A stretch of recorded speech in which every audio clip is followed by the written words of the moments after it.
Temperaturat janë rritur ndjeshëm gjatë kësaj jave dhe gati 3 gradë më të larta se njëjta periudhë një viti më parë.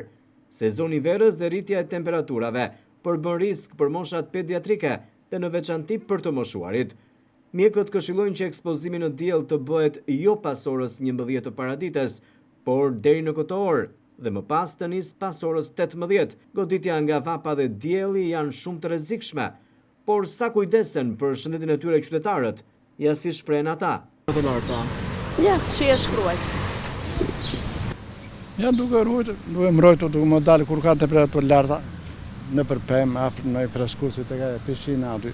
Ne kemi që keni marrë ujë. Po, marrë me vetës, koston, duke shoqëruar dhe me nipshen këtu. E shmangni pikun e temperaturave? Po, patjetër. Dalëm mjes herët edhe mazite, masos 6:30 në hije në këto. Në njerë dhe buzë zdeti. Po në shtëpi me çfarë funksion? Kemi kondicioner. Harxhoni energji? Plot. Nuk e kurseni. Po, nashi, ajo është për shëndetin, ç'është Mos e nuk merre me do gjëra fare, rrofsh. Këto ditë po shoqërohen me rritje të ndjeshme të temperaturave, të cilat janë më të larta se periudha e stinës që jemi. Kjo për shkak se jemi në regjimin e lartë të anticiklonit të Afrikës, ndërsa këto vlera të temperaturave në 10 ditën e parë të muajit qershor ishin të paktën 2 deri në 3 gradë më të larta se mesatarja.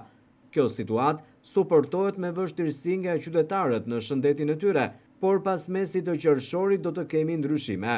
Një bërtham ajri me origjinë arktike parashikohet të zbresë në pellgun e detit Mesdhe, rreth datave 16-17 qershor, ku pritet që temperaturat të zbresin 5 deri 6 gradë dhe gjithçka do të shoqërohet me rreshje shiu. Megjithatë, kjo fundjavë po shënon temperatura të larta në Vlorë dhe qytetarët duhet të respektojnë këshillat e mjekëve për të mos riskuar me shëndetin e tyre.